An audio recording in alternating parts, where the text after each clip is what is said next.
It's my pleasure now to invite the first panelist and moderator to the stage. So welcome Drew Leburn to the stage to share this first session on modeling emerging technologies. So this session is sponsored by Sutubra Research, and I encourage you to connect with his founder and principal, Cameron Wade, during the conference. So all 5 participants, you feel free to join in Drew on the stage while I present him. So Drew Leburn is the Assistant Deputy Minister of the Energy Efficiency and Technology Sector at Natural Resources Canada. Before his current role, Mr. Leburn served as Director General in various capacities at NRCan, worked with the Privy Council Office, and was an associate with McKinsey & Co. He holds a degree from Oxford University and Bishop University. So please join me in welcoming Drew Leburn for this first session.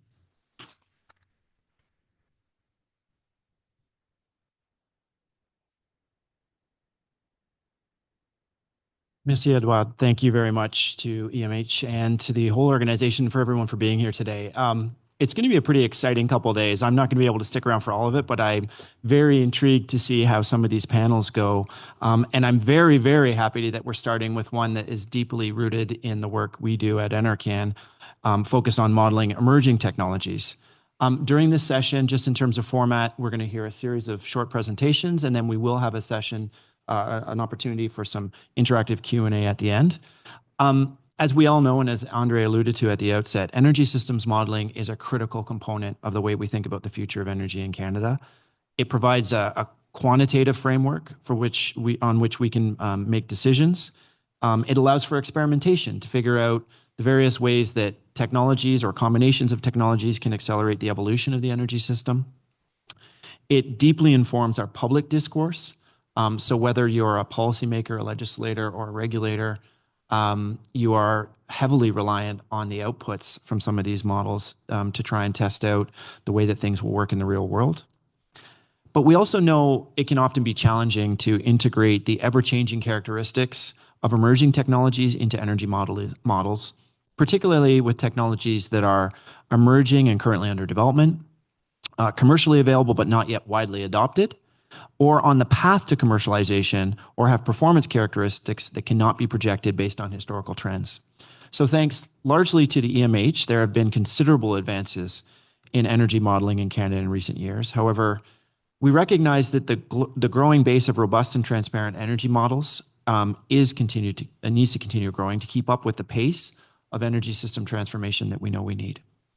So for this reason, maybe I'll just do a quick shout out. We just last week at NRCan launched our second National Energy Systems Modeling Call for Proposals, which builds on last year's successful call, which was launched actually at EMH last year. So there are various NRCan staff in the room. Maybe I'll just ask them to put up their hand if they're involved with the modeling call, so you can seek them out. They all work at the Office of Energy R&D at NRCan and would be happy to answer any questions about the call throughout the day. So now, time to hear from the panelists on the challenges and opportunities for modeling emerging technologies. I'm first going to introduce Brendan Danaher, who will be speaking on modeling hydrogen. Currently, Brendan is pursuing a Master's of Applied Science as a part of the Sustainable Energy Systems Integration and Transitions Group, led by the University of Victoria. His research focuses on investigating pathways for hydrogen in Canada's future energy system, utilizing the Message IX. Message X? How do you Message IX? Yeah, that's good. I'm glad it's the Message IX Canada Integrated Assessment Model, with the aim to contribute to research on how emerging technologies can be leveraged to meet sustainability goals. So Brendan, over to you.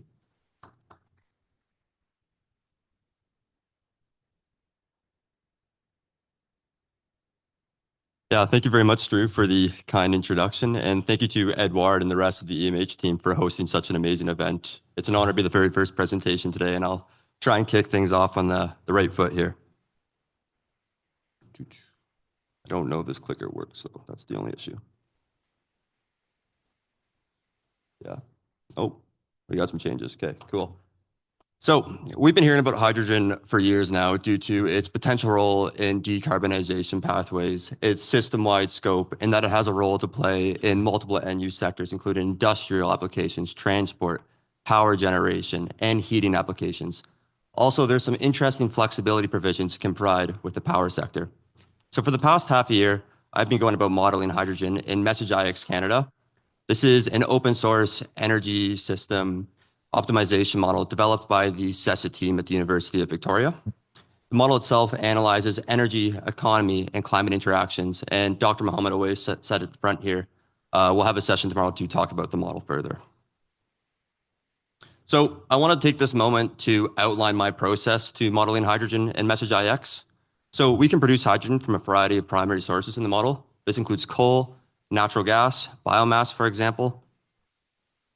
We can look at the interties with electricity in the model, hydrogen production from electrolysis, also electricity production from different fuel cell applications.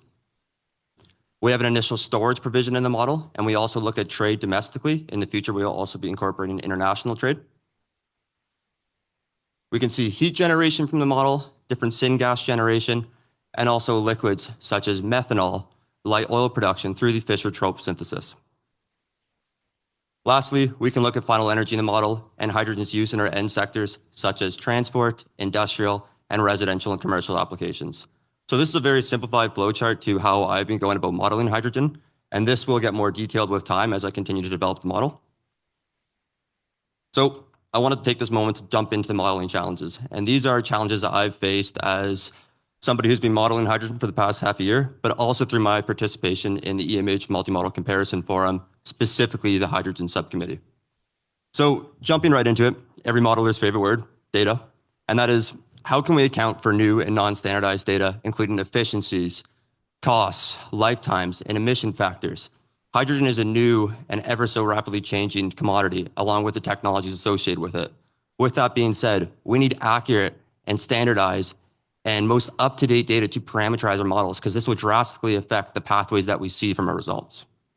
Tied in with this is cost trajectories, and that is, how can we accurately depict learning rates as a function of implementation in the model? This could be the case of linking with a macroeconomic model, for example. Lastly, technology selection. This may seem relatively simple, but what technologies are most suitable to include in our model in regard to the Canadian context? Are we trying to model technologies that are commercially available?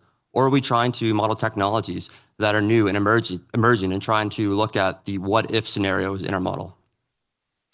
Switching gears to a bit more of the environmental side of things, looking at emission modeling. This is a massive challenge with hydrogen right now.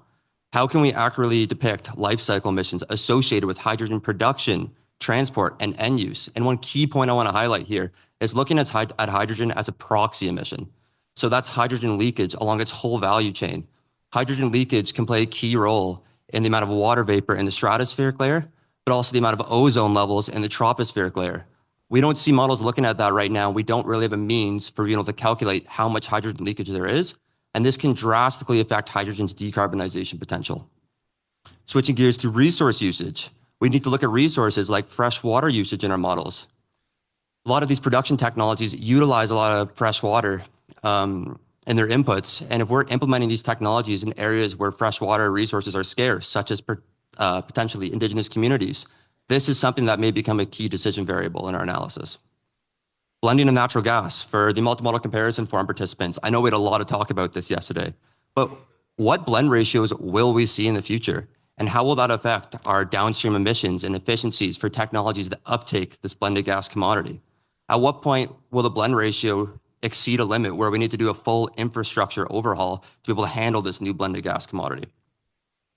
Going over to the system integration side of things, looking at storage. Hydrogen has various storage mediums, including salt caverns, depleted oil reservoirs, compressed storage tanks, both liquid and gaseous hydrogen, all of which have different costs associated with them, different amount of time for that they can store hydrogen, and so forth. And we need to model this suite of technologies to allow our model leverage different technology selection at different times.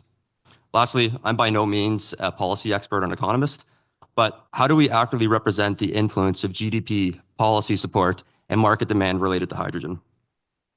So I'm sorry, I just threw a lot at you guys and I realize that, but every presentation is fun if you can show some results. So I wanted to take this moment to show how our initial preliminary results in Message.ix can be sensitive to different learning rates, for example.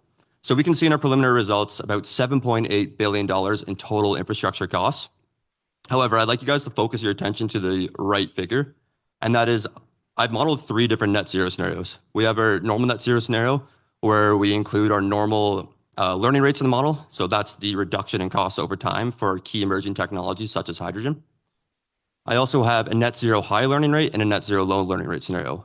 So these high and low learning rates are applied to individualized technologies with hydrogen, including other CCS and emerging technologies in the model. And they're applied exogenously, coming from the International Institute of Applied Systems Analysis Shared Socioeconomic Pathway Database. That's quite the mouthful.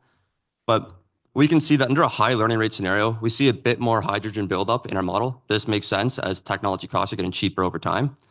However, in our pessimistic or low learning rate scenario, we can see that in 2040, the model is choosing to invest in a different energy carrier and not continue investment with hydrogen. So as a modeler, this would be a key point where we'd investigate further and dig in and perform a bit more uncertainty analysis to understand what's actually happening in the model, what new energy carrier is being leveraged, and why is the model choosing to invest in a different commodity. Switching to a bit more of the production side of things, this goes back to my challenge of what technologies do we actually model in regard to the Canadian context? We can see that in our baseline scenario. We see a lot of steam methane reforming with CCS. We see some autothermal reforming and some electrolysis. This makes sense. These are our normal production technologies that we're seeing in our energy mix right now. However, in our baseline scenario, we can see a lot more biomass gasification with carbon capture and storage. Other models were also seeing this in the multi-model comparison forum yesterday. This is a key emerging technology that may be leveraged in the future. But however, we need to start performing feasibility to understand, does this result make sense in regard to how much land use is it going to take to grow this biomass feedstock? What other emission factors are related to the LULUCF? That's the land use change, and forestry. So there's plenty of factors to think about here. So to conclude, I realize I threw a lot of specific challenges at you guys, and I don't have the time to dive into each specific challenge and show how it affects our models. But I was able to kind of give you guys a couple examples of how our model responds to these challenges. I wanted to finish off by outlining how we can work together to improve modeling emerging technologies such as hydrogen. So industry experts, I'm looking at you guys here first.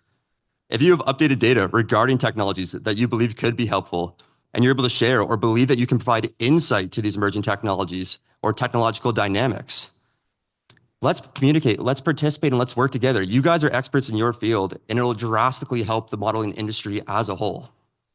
Academics and researchers, I know it's not always possible, but if possible, open sourcing data can be a key tactic in allowing experts from all disciplines to utilize and review the same data sources.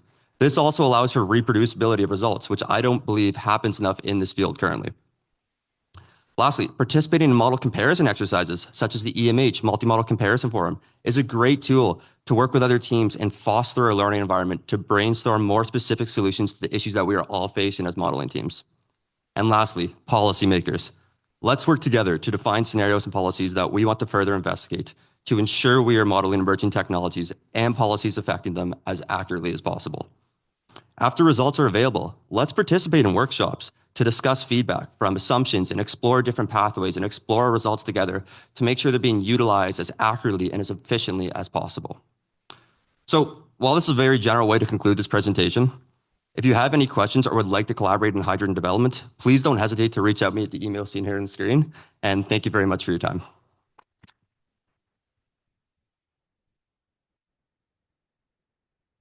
Thank you so much, Brendan. And he did it with a minute to spare, which is always the moderator's dream.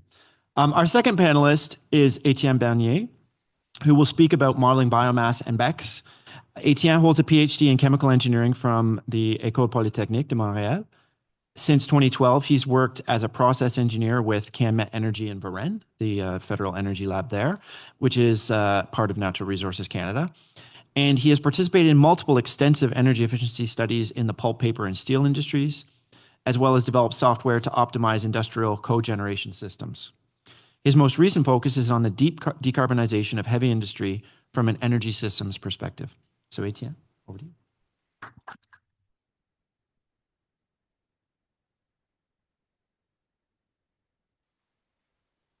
Well, I can do the disclaimer now. So very simply, copyright is to the king. When we present research results like this, it's not a policy position of NRCan. And if anything bad happens to you, it's not our fault. Okay, so we're a team in Varennes studying industrial decarbonization from a energy systems perspective. So we're taking the perspective of industry trying to understand which subsectors or even which equipment have the highest merit for limited resources for decarbonization, like electricity, biomass, hydrogen, and CCS. So to inform that order of merit, we have different sources of information, one of which is modeling. So that makes us modeling consumers, not modeler ourselves, but through that we developed a few thoughts about maybe how to model BECCS. That's what we'll present today. Quick announcement. So we developed an industrial decarbonization modeling database. So all the basic modeling data needed for industrial decarbonization through electrification and bioenergy is grouped in a single Excel file. We intend to publish that soon, so stay tuned. About BECCS, so today we'll talk about why BECCS matters, a few BECCS basics, characteristics of high merit BECCS pathways, and then a few recommendations for modelers. So why is BECCS important? So through modeling, so thanks to all of you in this room, there's been a bit of a change in perspective about how to reach net zero in the last 5 years or so, I would say. The older thinking had it more that bioenergy and CCS are opposite means to the same end. And in that view, biofuels are high merit because they're carbon neutral, and CCS is low merit because it's kind of there just to prolong fossil fuel use. And that view, when you get to actually model it and see how you can get to net zero, well, does not really work, does not compute. And I think the key reason is that you cannot emit your way to net zero. And that's forced everyone to flip to the other side and have the almost opposite view, which is that bioenergy and CCS go together to make BECCS. Biofuels become lower merit because too often they just re-emit carbon that was sequestrable in the first place. And then CCS becomes more important again, not for fossil combustion, but more for process and biogenic CO2.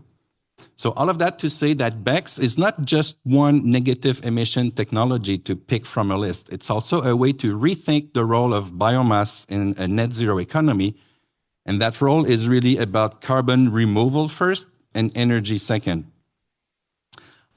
So now the basics. So there's many ways to make negative emissions from biomass, but I think there's 3 very important ones that are related to this value chain from the energy sector to the industry sector. So the first one is excess biocarbon from the energy sector that could go to storage.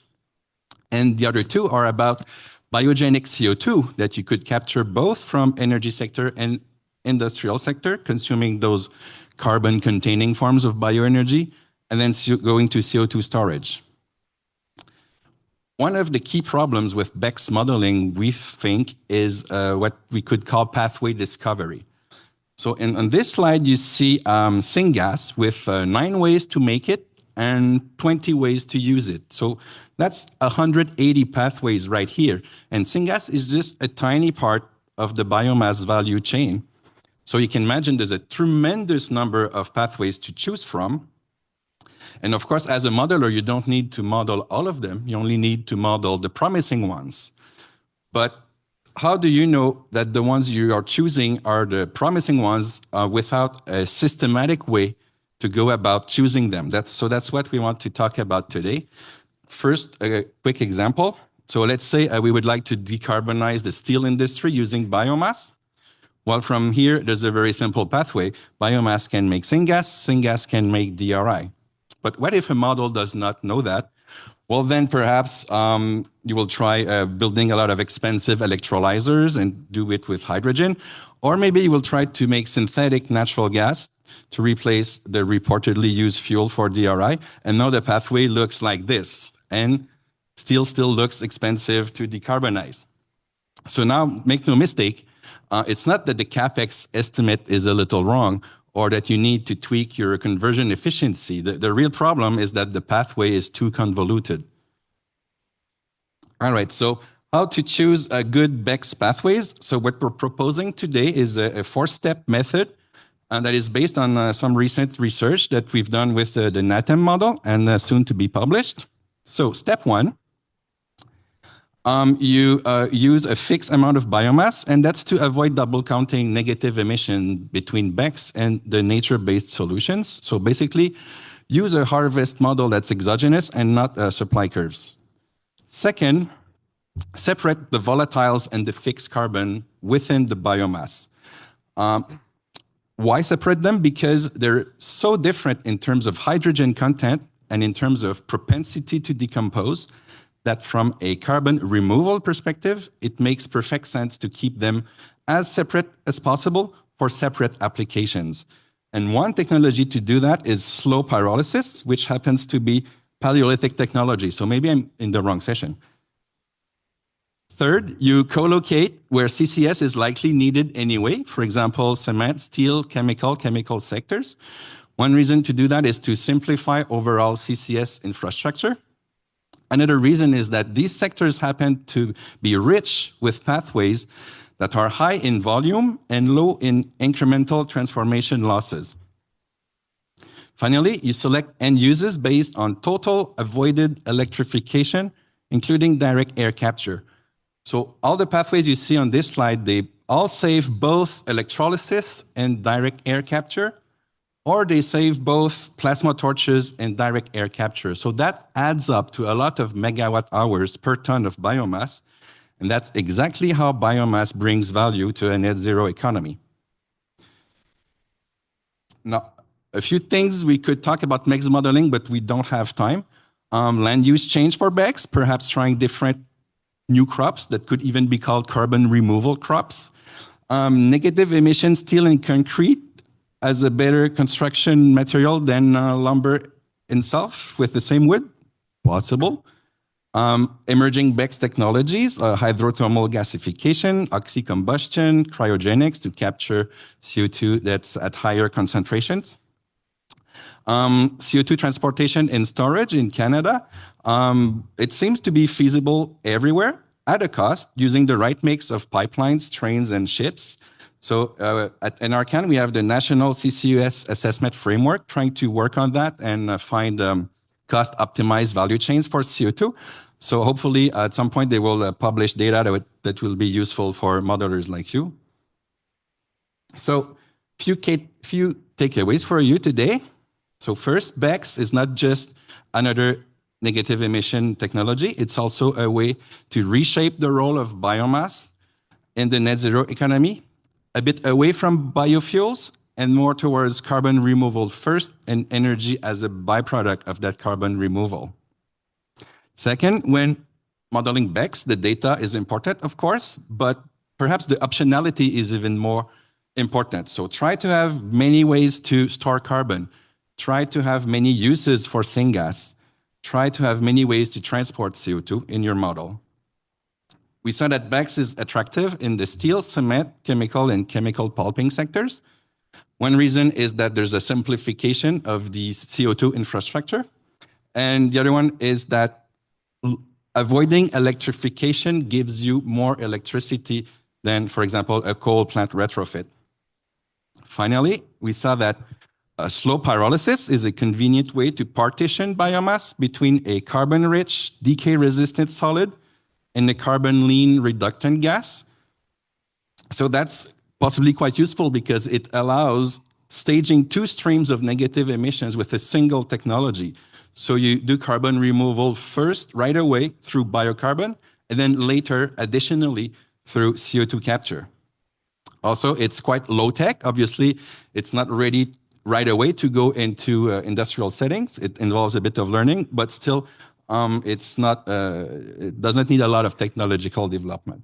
So that's all for me. Thank you.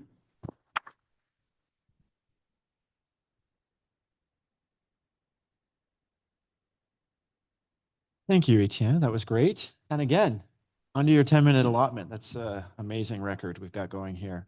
Our third panelist today is Eric Stewart, who will be speaking about modeling DAC and biofuels. Eric is an economic analyst with the Model Development and Quantitative Research Division at Environment and Climate Change Canada, or ECCC.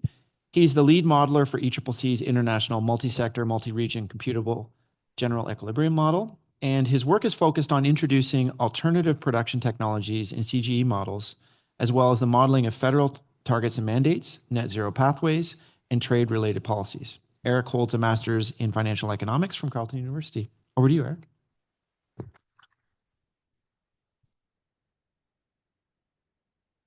Great. Good morning, everyone. So, as you just mentioned, I'm going to be speaking on our approaches to modeling emerging technologies in Environment Canada's multi-sector, multi-regional model. To give a quick background on the type of model I'm speaking to, ECMS MARS, or Recursive Dynamic Computable General Equilibrium Model. It's an international model, so we have 24 basic commodity producing sectors across 17 international regions, including Canada. We represent a variety of backstop technologies, the two of which I'm going to be speaking on today is direct air capture and renewable fuels, and making a connection to biofuels more specifically. And we also have CO2, non-CO2 fuel and process-related emissions. So the two general concepts or approaches that I'm going to be speaking to today is the relative price approach and the cost-sharing approach. The relative price approach we use for renewable fuels, or biofuel in our example today, and we often will use this approach when we have information on what the relative cost of the advanced technology is or renewable technology is relative to what the incumbent fuel is, but we are lacking information on what the true input structure of that technology is supposed to look like. And then the cost sharing approach is kind of the opposite of that, where we have a decent understanding of what the input costs are, but there may be a lack of consensus or lack of information on what the true levelized cost or market, the break-even cost of the technology is. Starting with the biofuels, I'll just speak to the nesting structure in ECMS MARS. So it follows a CES production function with nested elasticities, and then in the energy block itself, the fossil fuels are able to substitute with the renewable fuel substitute. So in oil sector, biofuel and hydrogen can substitute for the conventional fuel. As I mentioned, the backstop fuels use a very similar input structure to the incumbent fuels, such as petroleum products in our case in the model. However, we're changing the feedstock type. Obviously, in petroleum fuels, we're using some sort of crude feedstock, whereas in biofuels, we're using an agricultural biomass feedstock. And then we take the relative price of that fuel, so biodiesel to diesel, or ethanol for E85 or E90 engines to conventional gasoline, and we'll take that cost scalar and apply it to the conventional cost structure of the petroleum product, and we end up with a new cost curve for this renewable fuel. These technologies generally don't break even in the baseline. They're more expensive, and they only activate once there's a sufficiently stringent policy or incentive to do so. So some sort of rebate on renewable fuels or a sufficiently stringent carbon price. The other approach that I'm speaking to today is our cost sharing approach, which we use for direct air capture. So again, there's generally a lack of consensus on what the true break-even cost is of direct air capture. You see estimates of, up to $1,000 per ton down to as low as $200 or $300 per ton. So in my example today, I chose a levelized cost of $300 per ton in 2030 dollars. And we're relying on Keith et al.'s 2018 paper, which provides a great techno-economic assessment of the various input costs to direct air capture. And so we calculate the share of each of those inputs and then share out the inputs based on that levelized cost that we're assuming. We also assume that there are endogenous deployment constraints in the model, or parameterized endogenous deployment constraints in the model. CGE models operate on a cost minimization basis. So often, especially in the case of renewable fuels, as soon as that renewable fuel is cheaper or breaks even with the incumbent fuel, you see it wanting to rapidly enter the model and completely take over as the dominant fuel source versus the conventional fuel. And so we employ these endogenous deployment constraints to prevent knife-edge solutions and excessive technology penetration. So a really basic example here for biofuel is we take it as a percentage of the conventional fuel input into an existing sector technology. So our G subscript there is any particular sector. We can think transportation. So in the initial year, we allow for like 22% of biofuel to take up, which can be varied depending on the scenario we're looking at and the constraints and assumptions that are going into that scenario. We also represent learning curves or learning by doing in the model. This is particularly useful for technologies like direct air capture, where we realize that there's going to be declining costs over time until we parameterize this just generic learning curve function, find over the progress ratio, which we multiply to the cost curve of the technology to allow for declining costs over time. So our example has a lambda of 0.98, which is a pretty conservative value for our estimates, and it gets us about like a 6% reduction over 25 years. We can also adapt this functional form. It's quite flexible. Instead of using time as a representation of experience, it's also common to use doubling of cumulative output, which you often see in the literature and in other models used. In terms of challenges that we face when modeling these technologies, technology cost data is always a big one. Understanding or knowing what the first generation facility is going to cost versus the nth of a kind, and how is that technology cost going to decline or evolve over the in-between periods. That's where we're greatly relying on learning rates and the evolution of fuel prices in fuel projections. And then there's also great uncertainty in the deployment potential, how much penetration is feasible and will be accepted by policy experts and technical experts. There's tons of technology uncertainty. Are technology cost assumptions correct? The infrastructure and supply chain limitations, the model is fairly basic. There's not a lot of information in the model on the different types of like biofuel feedstocks, for example.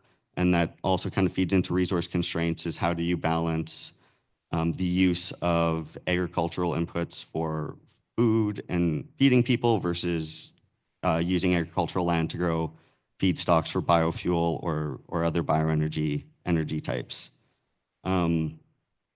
That's generally my presentation, and then I'll just quickly have these results from our net zero modeling workshop that we had yesterday. It says transportation, it's also transportation and residential sector, but you see that biofuel in the bottom there is generally penetrating in the model starting in 2030 out to 2050, and it looks like it's taking about 20% of the total fuel mix in the sector. And thank you very much for your time.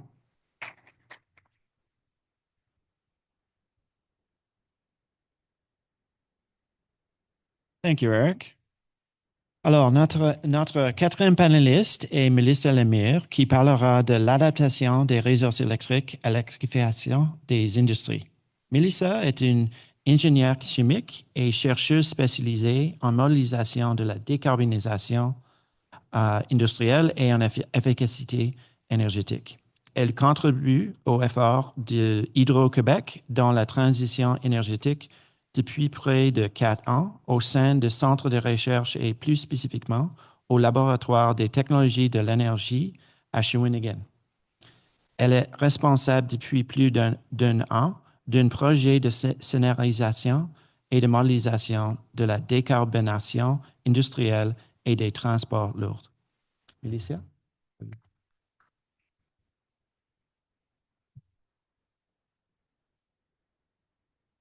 OK, merci beaucoup, Drew, pour l'introduction. Donc, ça me fait un grand plaisir d'être ici aujourd'hui pour vous montrer un peu c'est quoi les travaux qui ont été portés dans les dernières années au Centre de recherche d'Hydro-Québec, dans une optique de vraiment aider le réseau pour l'approvisionnement d'électricité.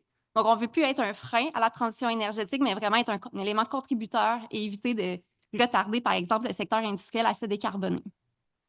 Donc, le Québec a un portrait industriel très diversifié, très hétérogène et qui est très complexe. Il n'y a pas une industrie qui est pareille, identique et la même situation. Donc, on peut voir certaines industries qui ont de l'accès à la biomasse, par exemple, au niveau des pâtes et papiers, le secteur de la transformation du bois. Également, il y a plusieurs travaux là, qui ont été énoncés initialement là, avec les collègues ici. Donc, ils ont parlé d'hydrogène, de biomasse, de capture carbone. Donc, il y a beaucoup de technologies, plusieurs solutions là, pour arriver à un tout.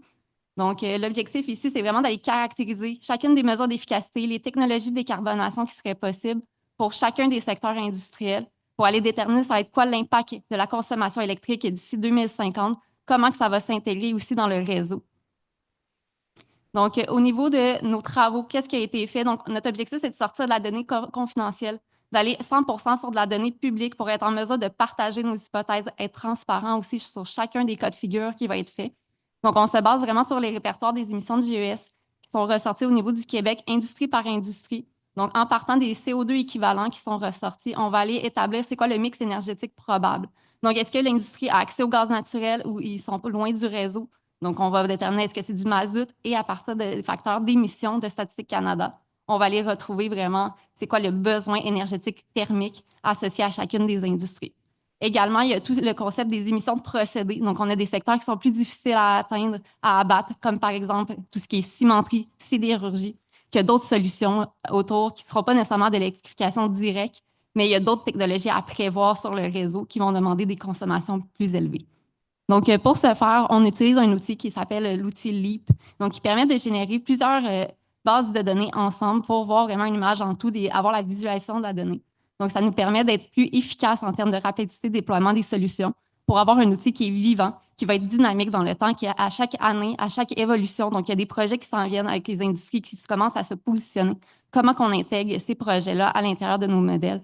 Donc, c'est vraiment un outil qui se veut être facilitateur pour voir également tout ce qui est technico-économique, CAPEX, OPEX et également les taux de croissance de l'industrie. Est-ce qu'il y a des industries qui vont croître, qui vont s'en venir, comme par exemple la filière batterie? Donc, c'est des cas d'exemple qu'on veut souhaiter intégrer. Donc, pour ce qui est de l'IP, ici, on peut voir vraiment au niveau de tout ce qui est l'arborescence. Donc, ça se divise vraiment en 4 volets. Donc, on a toutes les hypothèses qui seront documentées, les efficacités des technologies actuelles et futures, comment ça devrait évoluer. Et également, on a tout le volet de demande des secteurs. Donc, on va mettre chacun pâte et papier, cimenterie et tous les autres secteurs en considérant qu'est-ce qui est de l'énergie, qu'est-ce qui est du procédé.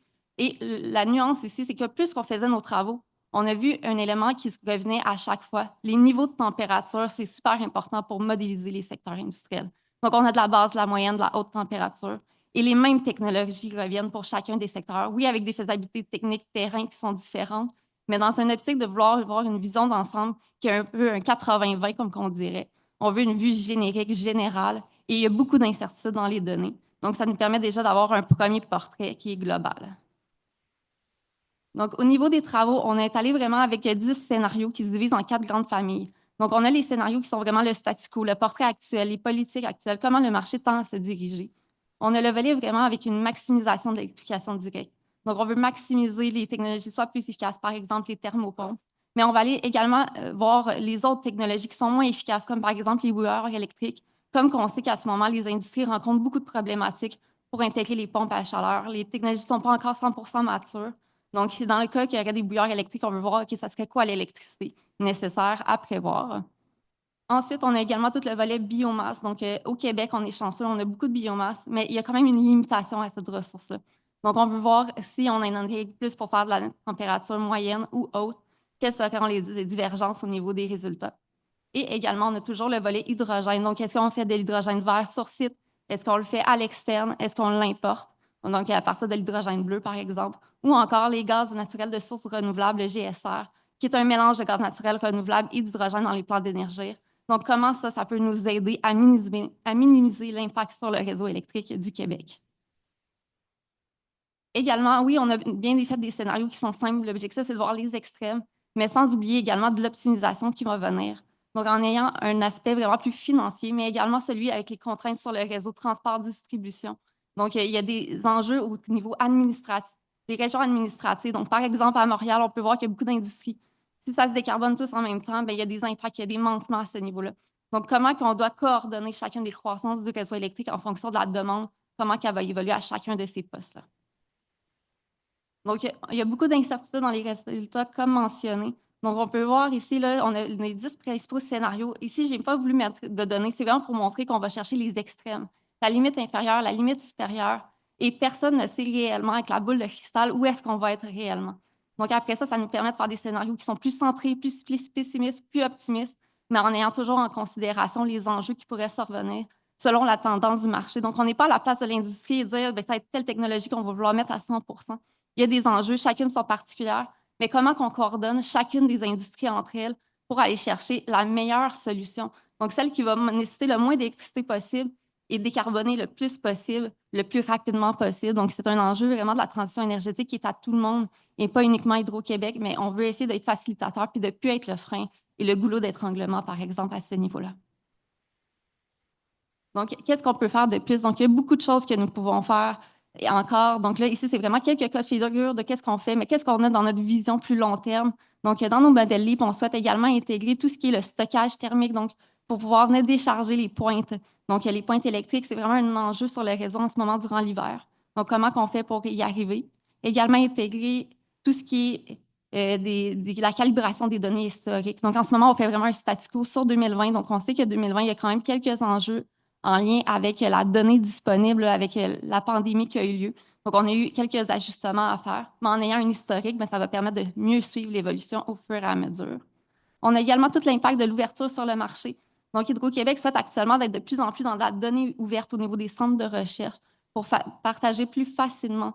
Donc, à ce niveau-là également, on travaille graduellement à créer des archétypes industriels au niveau de la consommation électrique du futur pour voir vraiment des profils horaires qui seraient non confidentiels pour partager à l'ensemble des modélisateurs ici présents et avec un objectif aussi de caractériser tout ce qui est l'impact de la décarbonation. Donc, en ce moment, la donnée même du gaz naturel, elle est vendue, par exemple, mensuellement. Donc, on n'a pas de profil horaire. Mais comment cette décarbonation-là, en l'ajoutant sur le réseau, sur les pointes, comment ça devrait arriver et impacter? On souhaite également avoir de plus en plus de retombées scientifiques, donc partager ouvertement nos travaux. Qu'est-ce qu'on a fait en ce moment? On a plusieurs secteurs industriels déjà de modéliser avec la plateforme ici. Et si jamais là, vous êtes intéressé à en savoir un petit peu plus, n'hésitez pas à venir nous en parler avec nous. Ça va nous faire un grand plaisir d'aller plus en détail. Également, on a tout ce qui est le volet sensibilisation. Donc, on sait chez Hydro-Québec, il y a des délégués, des ingénieurs commerciaux qui supportent la clientèle, mais souvent, on a une vision qui est court terme. Donc, une vision 0-5 ans. Par contre, d'ici 2050, il y a des nouvelles technologies. Donc, changer une technologie aujourd'hui pourrait amener à retarder une autre solution qui pourrait être prête dans 10-15 ans, par exemple. Donc, ça va nous faire plaisir. Donc, il y a également ma collègue Marie-Hélène qui est présente ici avec nous aujourd'hui. Donc, ça va nous faire plaisir de pouvoir en discuter plus davantage avec vous. Et l'objectif de ces travaux-là, c'est vraiment de mieux comprendre la situation pour mieux agir. Donc, un gros merci à tous.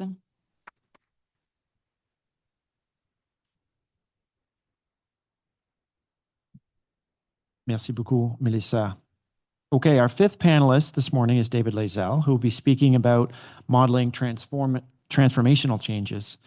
David is an emeritus professor with the University of Calgary and an energy systems architect for the Transition Accelerator, which is a nonprofit focused on the net zero energy system transition in Canada. His research uses techno-economic and environmental modeling tools to identify pathways for transitioning Canada's energy systems to net zero GHG emissions by mid-century. His particular interest is how the zero-emission energy carriers, including electricity, hydrogen, and biofuels, produced with very low or zero GHGs, can work together to provide society with its energy needs. Over to you, David.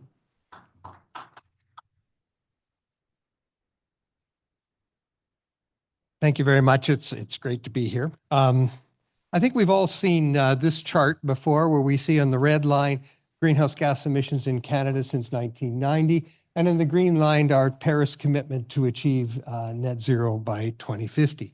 If you look at the past 35 years, and especially the most recent 25 years, a lot of the climate, the policy that's have been, the technologies, the policies have been informed by energy system models that have been focused on incremental change, where the dogma is essentially that governments can't make technology decisions. We have to be technology agnostic in government, and we got to let them free markets decide. I would argue that a lot of the result of this is that we've encouraged a lot of public investments in many dead-end pathways, and I think ethanol is an example of a dead-end pathway.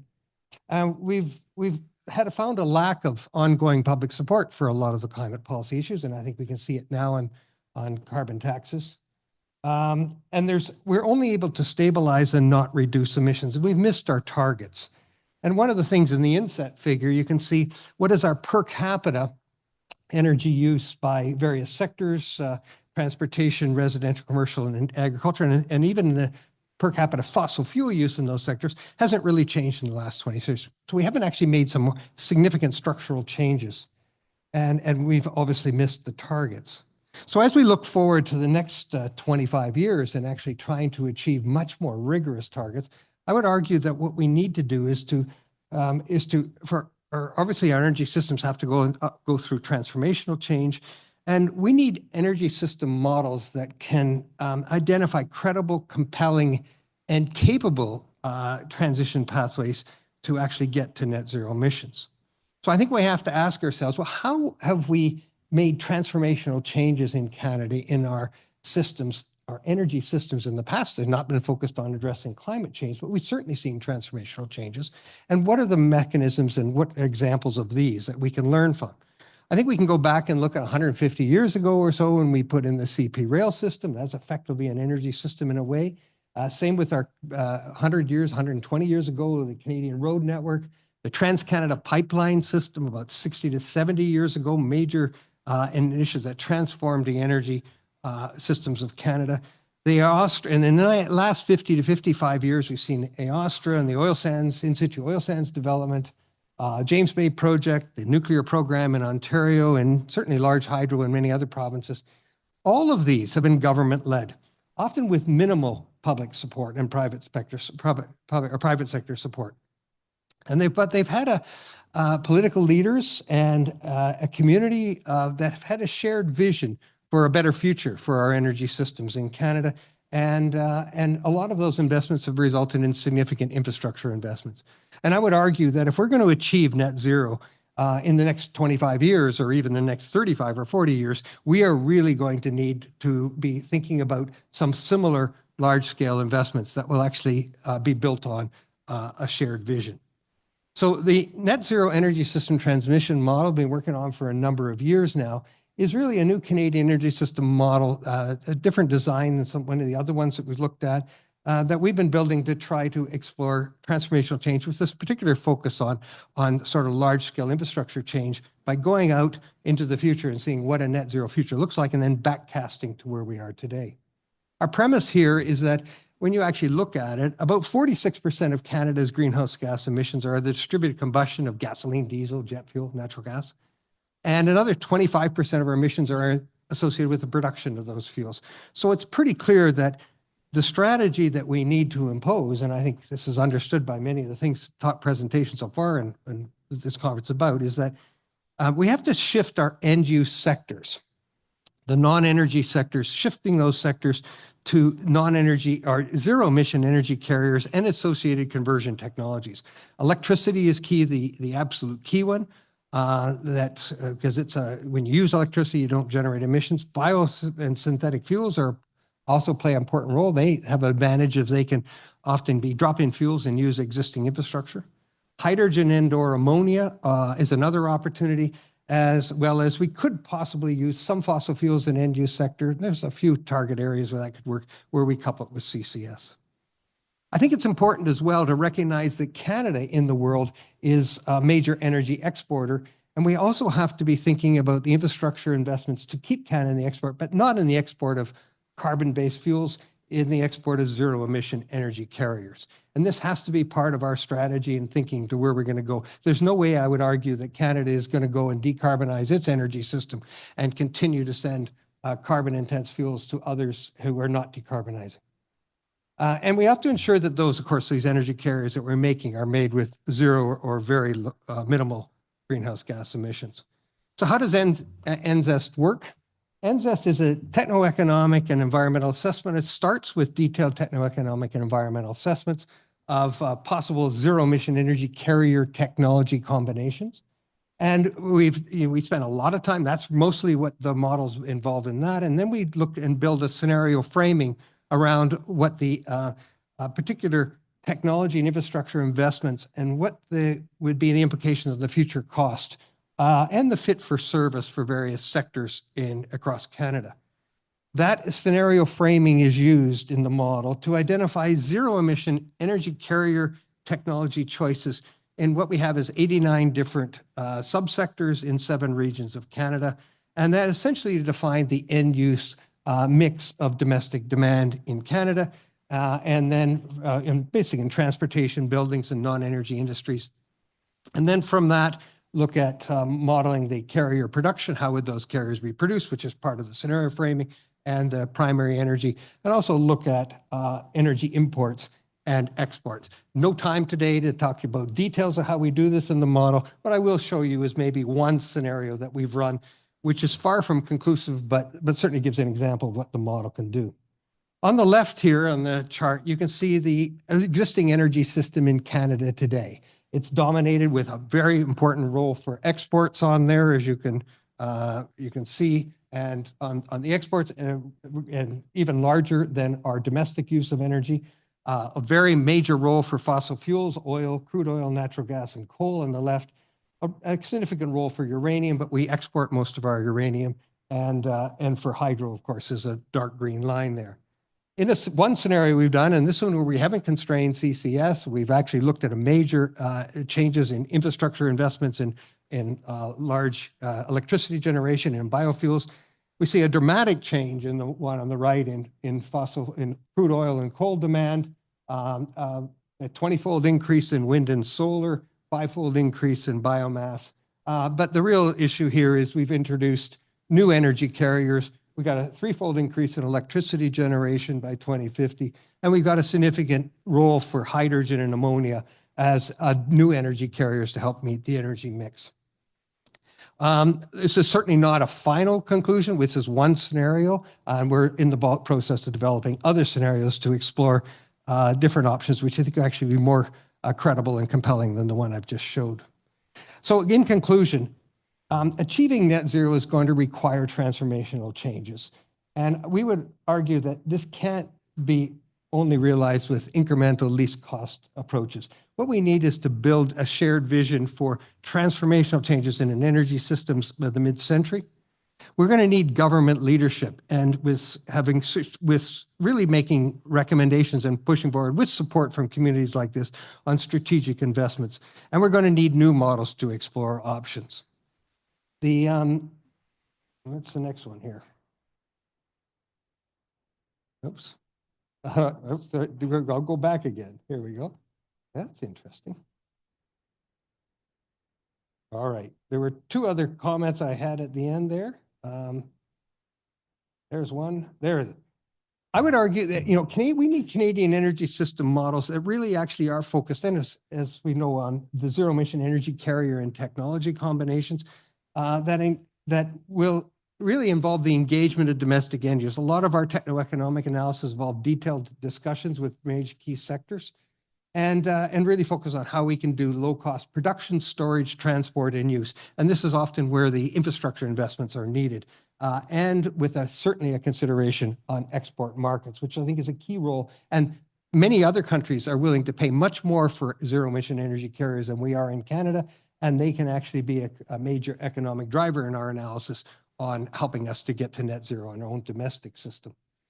NZEST is a new Canadian system model that could explore many scenarios. We've just done one right now. We're in the process of building a couple others that we hope will be even more interesting.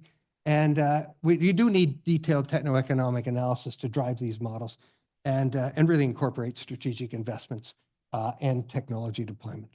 Thank you very much.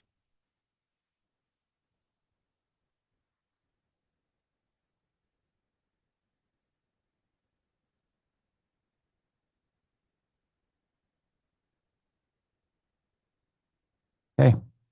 All right. Well, thank you very much again to our panelists. We're going to switch over to the Q&A portion of the agenda now. And maybe I'll just say by way of format, I do have a series of questions that we've received from the audience here. As much as possible, I'm going to try and pull out the questions that implicate multiple panelists. And then maybe if there are any questions left at the end, we'll make sure the individual panelists can answer their questions online here so that none of your questions go unanswered. Et si vous avez des questions ou des perspectives en français ou en anglais, we're going to try and keep the questions and responses as bilingual as possible. So, and we'll do what we can to help translate if needed. So maybe the first question I'm going to ask, it touches, I think, a few of the earlier presentations, all of which had some biomass, bio angle to them. And there was a question around, with the rise of wildfires Can we afford to pursue biomass when deforestation of trees is reducing our natural carbon sinks and reducing the ability to mitigate mudslides and floods, et cetera? So how do you avoid monoculture issues and food insecurity? Or how do you factor those things in when you're modeling the availability or use of biomass? So I'll open it up to whoever wants to touch on that. I think in some ways all panelists had an angle for that. Maybe I can go first. So, well, in our presentation, we're saying, use a fixed amount of biomass and let's just try to better use that. So I guess I'm going to stick to that because the question of, how big a harvest is really optimal is a very complex question. And I think we should try to leave it to the forest biologists that really know best how to do these things, like at Canadian Forest Service or other places. I don't think net zero needs an enormous amounts of biomass necessarily, but just try to stay focused on the pathways that bring the best value. Anyone else? Maybe I could comment. And certainly our analysis is there's many thousands of petajoules of residual biomass from our existing operations in agriculture and in forestry. And there's waste streams coming out of our cities. And I think that there's an opportunity for biomass to tap into some of those streams without talking about specific crops or trees growing for biomass. And I think we need to be focusing on our residual biomass and maybe diverting, sort of slash burning and into energy use rather than before we actually start thinking about dedicated crops. Yeah, and in forest, there's a lot of residues as well that are very far from urban centers and totally unexploited now that could sustainably have some harvest as remaining forest. Puis également aussi de notre côté, on se pose tout le temps la question, mais qu'est-ce qu'on fait avec la branche? Parce que dans le sens que ça émet quand même toujours des CO2, des émissions quand même à la source. Donc la question est toujours comment on le fait pour le faire d'une manière responsable. Donc il y a quand même beaucoup de questionnements qui se posent à l'interne, également d'autres études qui se font à l'externe pour savoir vraiment comment le faire d'une manière responsable sur le long terme et non pas uniquement se dire on a de la biomasse, on l'utilise. Donc comme mes collègues ont mentionné ici, donc Étienne et également David. Donc, on veut vraiment focusser sur les résidus disponibles actuellement et ne pas aller nécessairement vers la production massive, là, par exemple, les résidus alimentaires qui seraient utilisés pour faire plus de l'alimentation et être plus autonome au niveau du Québec, là. Yeah, I would just say I think there definitely are challenges. Like in our model, there's no real concept of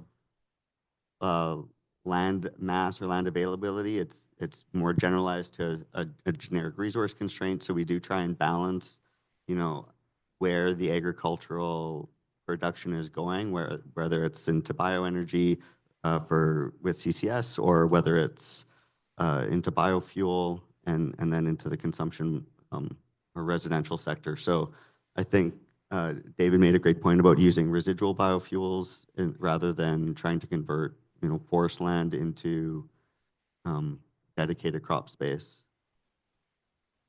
Yeah, and as David said too, we need to let the climate specialists focus on their specific models. And this may make the case for linking these specific climate models with our energy system models to then further investigate the output from these large integrated assessment models and the pathways that are being seen, and linking this with a climate model to then better understand what effects this may have on overall emissions and perhaps wildfires and so forth. Great. The next question that I'm going to ask actually just vaulted to the top of the list anyways. And it is kind of an existentialist question for this panel in some ways. Pierre-Olivier asks, are technologies the main reason why the energy and GHG profiles in Canada haven't really changed over the last 20 years? Or do things like prices, consumption habits, policies play a larger role? Is modeling emerging technologies, or should modeling emerging technologies be a priority given these other dynamics that affect the energy system? So anyone want to jump in on that one? I go first again? Sure. Well, at least in terms of BECCS, I don't think the technology development is the real bottleneck here. I think, for example, if the carbon price had been $300 a ton 25 years ago, and there was a clear way for a company like Air Canada to avoid the tax by financing BECS projects, we would probably have quite a lot of BECS today. So not to say that's what should have happened, but yeah, well, I'll let the others talk. I can go second if you like, I guess. There's a lot of problems with competing with a very major ingrained energy system that we have today, where the energy prices are actually quite low, right? And the costs are low, so it's extremely difficult to compete with oil and gas. And the scale is so large and it's so efficient a process that I think what we have to do is, in order to do it, is really target. We have to have a clear view of where we're trying to go, and start to invest in infrastructure, I would argue, as well as policies that are going to actually drive us. We're starting to do that now. We're seeing the movement towards electric vehicles, which I think is incredibly important, that we weren't doing, in the past. And I think there's been some really positive moves in policy that we're going to start to see impacts. But I think we got to speed that up, and perhaps start talking a little bit more about really understanding, the barriers and engaging groups, which is happening more now, but we have to accelerate that in order to achieve the magnitude of change that we all want to see. C'est aussi très variable selon chacune des technologies. Donc, il y a des technologies qui sont plus difficiles, plus émergentes. La maturité est encore plus petite. Donc, il y a tout le temps la question de quelle entreprise va vouloir être le premier à aller vers là au Québec. Donc, c'est vraiment un enjeu qu'on peut voir même en Europe parfois, là. Donc, des nouvelles technologies qui ne sont pas encore éprouvées. Il y a quand même un beau lot de risques. Donc, comment démystifier ces risques-là, encourager les industries à y aller d'une manière des plus efficaces. Et c'est certain qu'il y a toujours le volet aussi politique pour, par exemple, de la capture carbone. Donc, ça prend vraiment un statut qui est fait. Est-ce qu'il y a vraiment des réels potentiels de séquestration? Si oui, comment qu'on le fait? Est-ce qu'on fait un pipeline? Est-ce qu'on laisse les industries y aller par eux-mêmes? Donc, il y a quand même des grosses choses à faire, là, autres également au niveau des coûts, de l'économie, de la rentabilité. Yeah, I think some of it has, maybe some hesitancy from end-use sectors and industry to switch to these renewable fuel sources and technologies. I think there's, I think we're entering a stage now where there's kind of more of a realization that this transition needs to happen. But I think for a long time, people were just reliant on what is reliable energy. And like the previous question was asking about, where is all this biomass going to come from, and concerns about forest fires and things like that. And so there's those concerns. And then I think there's also like infrastructure and really infrastructure limitations, especially with hydrogen. The pipeline infrastructure for transporting hydrogen would need to evolve greatly if we're not talking about cogen or on-site generation. And so I think there's real technical limitations in the adoption as well. Yeah, and just to touch on some of the points, those are great points, everybody. But looking at like our consumption dynamics as a sense of, in the multimodal comparison farm yesterday, a lot of our net zero pathways from a lot of the modeling teams assumed, let's say, an 18% reduction in consumption to be able to achieve this net zero pathway. So a lot of it comes down to how we react as a society in utilizing energy. And that also comes back down to, as David said, our linkage with policies in driving us to be less energy intense. So sure, emerging technologies play a role, but a lot of it comes down to our consumption as a society. Great. Okay, I'm going to jump on the next question, which is near and dear to any federal policymaker's heart. Given the vast range of differences between the energy markets, energy systems across this country, how do you factor that into your modeling? What are some of the complications of modeling technology adoption when some parts of Canada have totally different realities than others? I'll say it's a difficult question for me to answer because I have an international model, so I just have Canada as one region, but definitely there are challenges in our provincial territorial model that we have. I recognize that the energy system and profile is completely different province by province, so you have to make unique assumptions. You're off the hook. Yeah. I'll piggyback on that as well. Yeah, I'm looking at modeling hydrogen for my work. I'm by no means an expert in that field. We have other people on our team that look into that I'm sure would be happy to talk off the stage about it, but I unfortunately cannot provide an answer with that.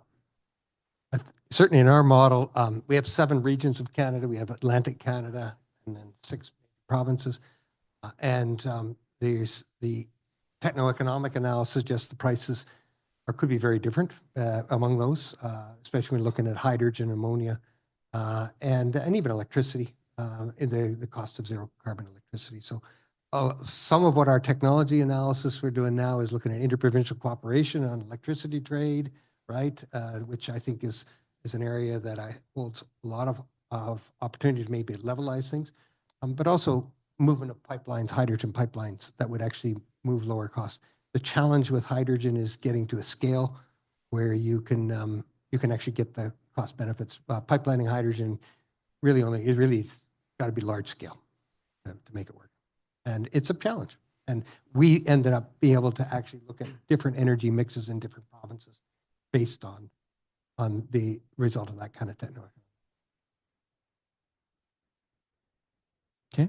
I'm not a modeler, so I'm off the hook as well. But maybe one thing I noticed is I personally would expect that escalating carbon prices would result in escalating bioenergy prices in the international trade. And I think that should be reflected in modeling.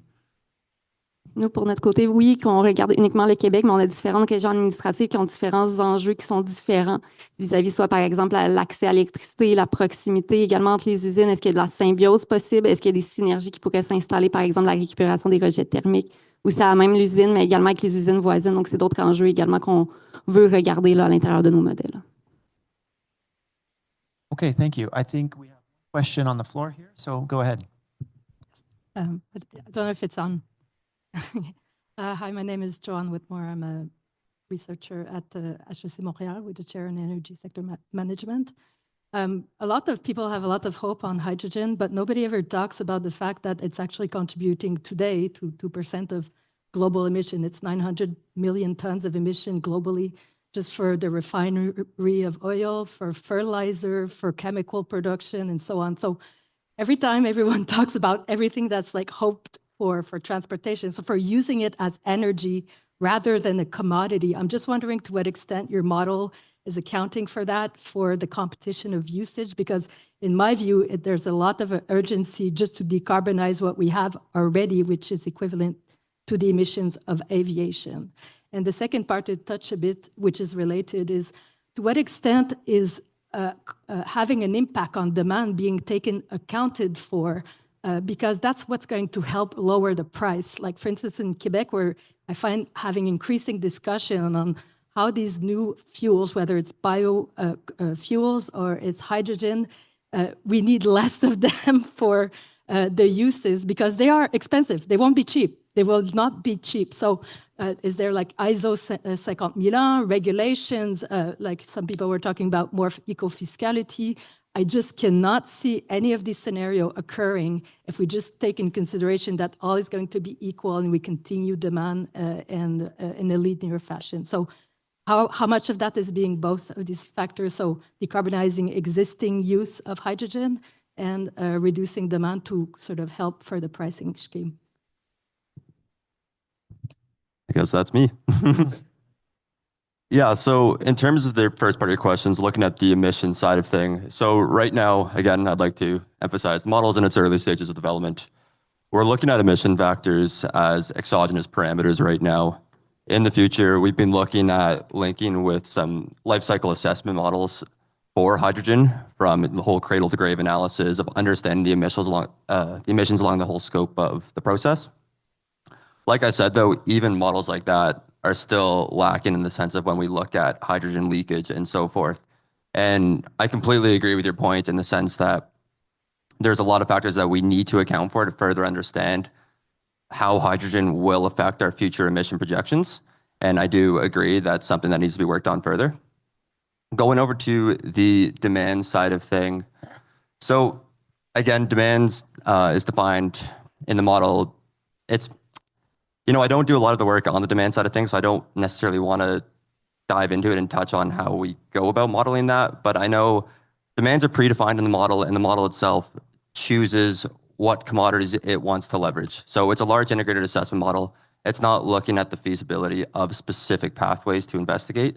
So we can link these large integrated assessment models with their broad spatial and temporal granularity and so forth, and link that to a cost dispatch model or a sector-specific model, and then further investigate these specific dynamics. So that may not in-depth answer your question, but that's the best answer I can give you right now, and I'd be happy to talk off the stage more about it. Great. Maybe a quick comment on that. I think it's really important that our traditional use of hydrogen, of course, is an industrial feedstock, and that has to be decarbonized as well. CCS is the obvious way to do that now, although there are more and more interest in electrolytic hydrogen production and using it as an industrial feedstock. The economics is challenging there. Certainly moving it to a larger scale of where hydrogen could be used as a fuel, especially as a transportation fuel. We're willing to pay a lot more for transportation fuels than we do for heating fuels or for fuels to generate electricity. So it opens up the opportunity for electrolysis, I think, in many to play a role, and the biomass to hydrogen that's been talked about, I think, is an exciting area. So I mean, in the end, it's very difficult in our analysis to try to run a net zero energy system only on electricity. In fact, I'd say it's impossible, especially in Canada. And so what we are going to need is to figure out what zero emission fuels are we going to use and what's the alternative when we can't use electricity. I think electricity is, in our model, if we can possibly go to electricity, you want to do that.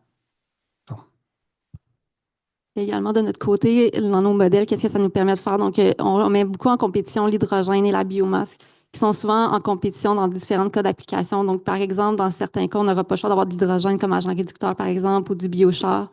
Donc, comment on va optimiser chacune de ces solutions-là pour les utiliser aux bons endroits? Donc, il y a plusieurs technologies, mais c'est pas vrai que l'électrification directe va permettre de faire tout le travail. Donc, on peut voir tout ce qui est transport aérien, maritime, longue distance, mais il y a des enjeux. Donc, c'est là qu'on recourt à les autres technologies, mais c'est de voir comment on fait pour minimiser aussi tout ce qui est réseau électrique, parce qu'on sait que faire de l'hydrogène vert, mais c'est pas efficace, ça demande beaucoup d'énergie. Donc, comment on fait pour réduire la limite au maximum avec la biomasse qui est quand même aussi limitée. Donc, on a des grandes contraintes. Donc, comment on s'en va vers là actuellement? Well, the only thing I could add is that I know some models have price elasticities for demand. Is that enough? I don't know. Thanks. Okay, I think we'll go to the other microphone from the floor here. My name is Mark Winfield. I'm professor of environmental and urban change at York University. I'm going to park my question about political and economic uncertainty in the current environment and the implications in modeling about what pathways we're on. And just going to ask David a very specific question, which is in your Sankey diagram, there is the bottom energy CL. What conversion losses. That's what I thought. And I'm noting that was bigger than your useful energy.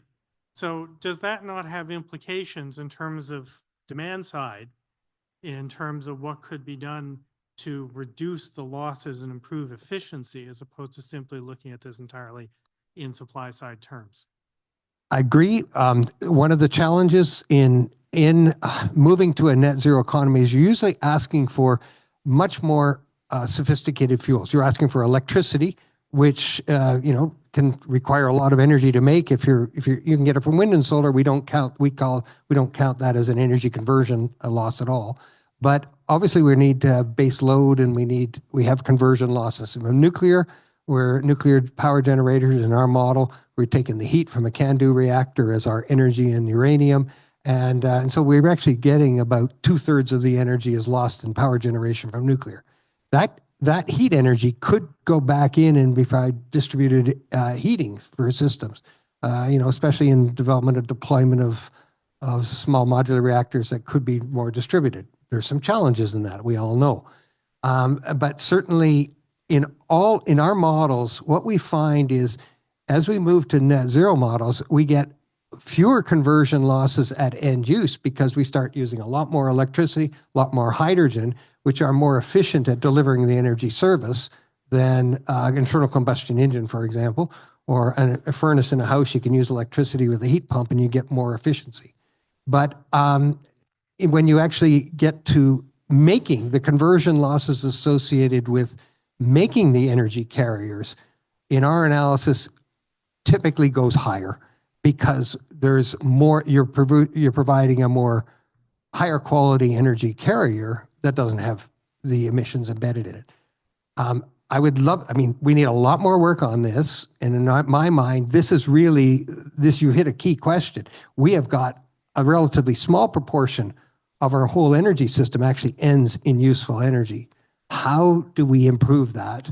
And what kind of investments are needed to actually make this economically viable and help us accelerate this transition?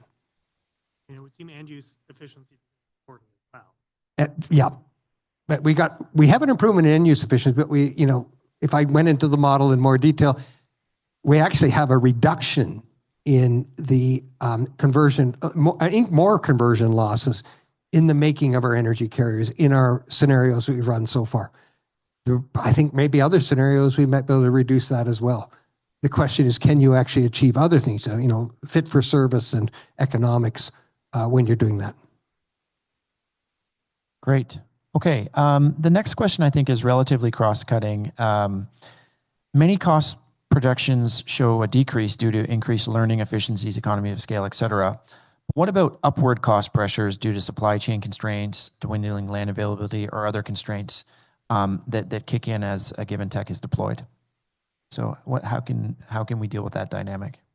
So in our model, we do have a resource constraint, and so that's like a fixed amount over the time horizon. And so as more biofuel is taken up in the model, the price of that resource constraint is rising, and that acts as a kind of a limit to how much is penetrating in addition to kind of the endogenous deployment constraints that we have in the model.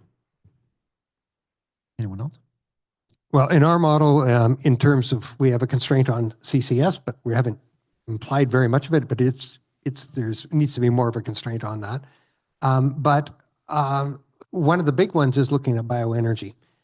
And we've spent a lot of time in our techno-economic analysis looking at how much residual biomass is out there, how much could you take, and also as you convert residual biomass, which might have laid on the ground or been in a landfill site for 50 years or 100 years before it decomposes, and we're talking about taking that and making it into a fuel and putting it into the atmosphere way to way if we aren't doing CCS, which BECCS is what we really need to do, then that actually is a greenhouse gas and has a global warming potential associated with that bio-CO2. So a lot of our models have incorporated bio-CO2, GWPs for bio-CO2, which actually basically kills a lot of our bioenergy potential and reduces it pretty dramatically unless you're doing BECCS. Right? So it really highlights, I think, the importance of the kind of work you're doing on the BECCS stuff, that this is really where we need to be thinking seriously about and how to actually get the infrastructure in place to make BECCS possible in regions that have the biomass sources. Okay, I have a question that I think flows a little bit from that last one. Which is, many of you talked about learning rates, learning curves, cost curves. And I think a few of the models showed the kind of typical S curve of technology adoption as they move through the technology readiness levels. I'm just wondering, I mean, we do know that not all technologies evolve at the same pace. There are step changes, there are breakthroughs that happen. How do you model those on a longer term scale, recognizing that not everything is linear? Donc, je peux y aller pour commencer. Donc, nous autres, dans un premier temps, on a fait vraiment une modélisation qui est complètement linéaire au niveau de l'adoption des technologies pour voir vraiment le statu quo en 2050, où est-ce qu'on devrait se rendre. Par la suite, selon certains types de technologies, par exemple la technologie ELYSIS dans le secteur des alumineries, donc on sait que les cuves vont être faites vraiment par batch pour ce qui est de la décarbonation. Donc, on va y aller vraiment de manière incrémentale. Et également, on est allé chercher un peu plus le comportement du marché qu'on voit souvent là, au niveau des technologies quand ils s'adoptent, donc ils suivent une courbe en S. Et on est allé chercher, selon les niveaux de maturité, en quelle année que ça devrait débuter, comme qu'on a montré là, sur le graphique, que je n'ai pas passé de temps tantôt dessus. Mais on est allé vraiment faire varier là, la pente la plus abrupte de ces courbes-là, selon la maturité qui évolue au fil et à mesure des années. Et également, on a de plus en plus de données sur les projets qui s'en viennent dans l'industrie. Donc, c'est certain qu'on va avoir des phases de validation de ces courbes-là qu'on a mis par hypothèse actuellement. Mais dans 5 ans, par exemple, on va déjà être capable de voir est-ce qu'on s'enligne vraiment pour une courbe en S ou il va y avoir des ajustements à faire. Maybe I can comment. In the NZES model, what we have is a family of S curves whenever we look at assigning in every particular region and sector, when we're looking at assigning a net zero choice as a proportion or component towards replacing an existing fossil carbon-based energy carrier technology, we assign an S curve based on its technology readiness level and our assessment of how fast it could be deployed, what are the barriers, or whether the infrastructure is in place to allow it to be deployed. And some of the S curves, get pushed out well into the latter part of this century by the time they get up to 80, 90%. Anyone else? Yeah, so in our model, our S curves are exogenous parameters that we're pulling from the International Institute of Applied Systems Analysis Shared Socioeconomic Pathway Database. So I can't necessarily touch specifically on how they vary per technology, but each individualized technology, like you said, David, has its own S curve. However, there's a recent graduate on our team, Nathan Dematos, sorry if I said your name wrong, Nathan, who did his thesis looking exactly at that. So if you see Nathan walking around, I do say, please ask him any questions about it because he's very knowledgeable in this field at looking at learning rates for each specific technology. Great. Okay, we have 2 questions from the floor in about 3.5 minutes, so we'll try and make them as rapid fire as possible. I can go rather quickly. So Daniel Rosenblum, Ivy Research Chair in Sustainability Transitions at Carleton University. My question's for David. I heard you say, we need a strong vision for the future in order for us to kind of corral the necessary resources and focus them on what would seem to be the most credible and capable pathways. Yet I also heard you say, that your model can't get to net zero under an electrification-based scenario, and that seems to me the most credible and capable net zero pathway that exists today, and that we often hear electrify everything, and so I kind of want to give you an opportunity to reflect on that. Tell me what you think.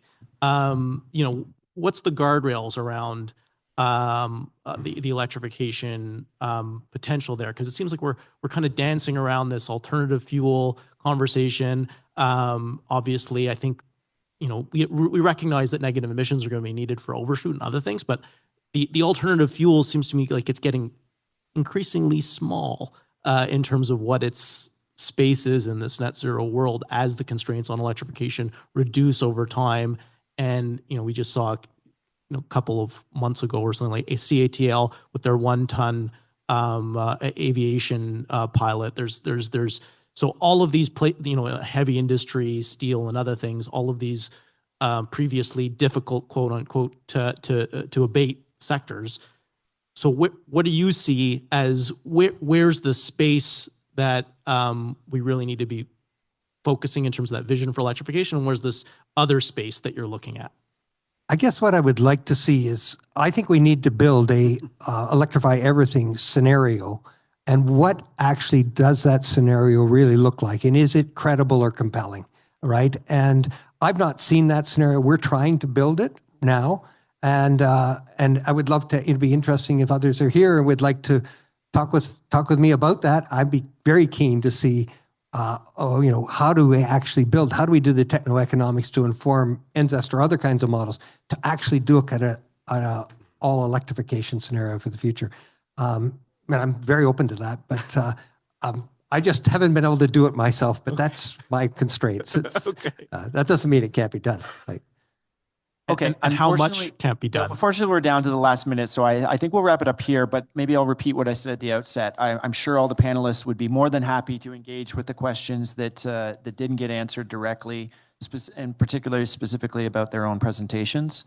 And there are a few online here, which maybe we'll turn over to the panelists if they can answer as well when they get a chance to go online themselves. So I'll just close by saying, again, thank you to our panelists who brought a really broad range of perspectives on what is a really important part of the modeling story. I think a great way to kind of lead off the rest of the conversations later this morning. So I think we have, I'll hand it over to Edouard, who I think will probably talk about next steps, but thanks again to everyone.